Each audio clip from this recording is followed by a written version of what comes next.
All right, hi guys. Hi. All right, let's start with an easy one. Can each of you tell me who you play with a brief description of your character, in any order? Brief description. Okay.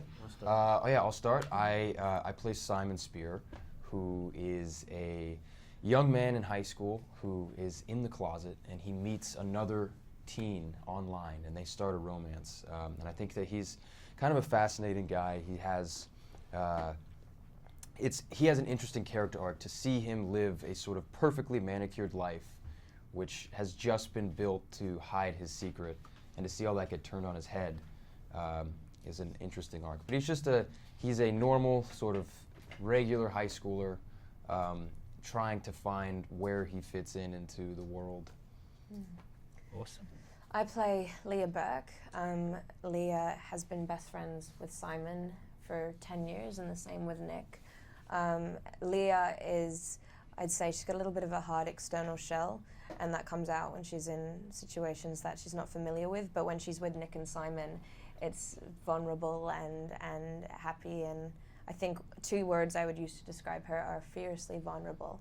And throughout the film, I think her journey is going from this consistency that she's had for 10 years to having her one consistent, Simon, suddenly be the thing that isn't so consistent anymore. Cool. I'm George, obviously, and I play Nick Eisner, who is an all-around good dude and best friend to both Leah and Simon's characters. And I'm a type of guy who wears his emotions on his sleeves and just obliviously honest. And I'm just along for the ride, and I'm just here to, help. I'm going through my stuff too, but that's enough. You know. Yeah. I play Abby Suso. She's the new girl in school. She's got a lot going on in her personal life, but when she meets her friends, she is honest and real and supportive and very loving when it comes to her friends. On screen, you have a great kind of camaraderie. It feels like you've been friends for a long time. Now, am I right in thinking off screen, did you know each other at all before you started shooting? Definitely not. Nah. No. Nah. Actually, I knew Logan Miller before, who plays Martin. But I think all of us met for the first time in Atlanta. Yeah. And we had about a week of rehearsal beforehand to get some of the jitters out, be in a space where we can try things and rehearse and have conversations.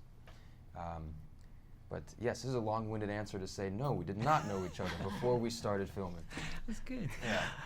A lot of people have said, I'm going to try and get quicker. A lot of people have said this is a bit like a John Hughes movie, and I was curious if the 4 of you have a favourite John Hughes movie.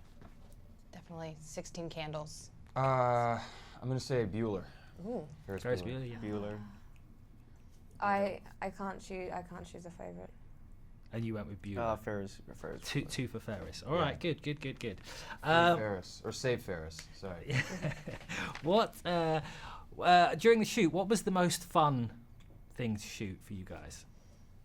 The most fun thing to shoot, for me personally, was, I believe, the carnival sequence, simply because it was so big and expansive, and they actually built an entire carnival that you could go around to the rides when you weren't working. Yeah, we rode the rides when we yeah. weren't working. Yeah. That was really fun. Yeah, these guys went on the Gravitron, and That was crazy. I was like, no, but I got to see them go up and go down and do that with our producer Rick and Greg. Yeah. We did that. I think any scene where we were together though was super fun, because the film, I feel, is so rooted in the relationships that Simon has, and the dynamic that we got to have was very fun. Yeah. Cool, awesome. Last one. Mm-hmm. God, last question. It works for Fox. Yeah.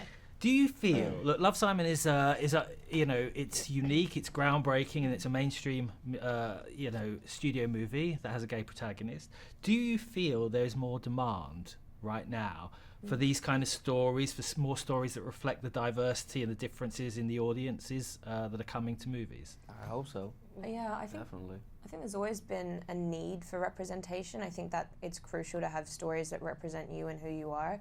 But I think what we're hearing right now, especially with social media and the ability to connect with people, is the voice. The voice is much louder, and people are a lot more vocal, particularly young people. And I'd be the first to say that young people are very smart. They're very educated, and they know what they want. And I think that they're going to like this. Yeah, and if they do like the film and they see it, I think they'll begin to see more of these stories being told. So I think that the impetus for this film is sort of to open the door, so to speak. Yeah. So I hope that people go to see this, and hopefully there are more stories of this nature that they'll be able to see in the future.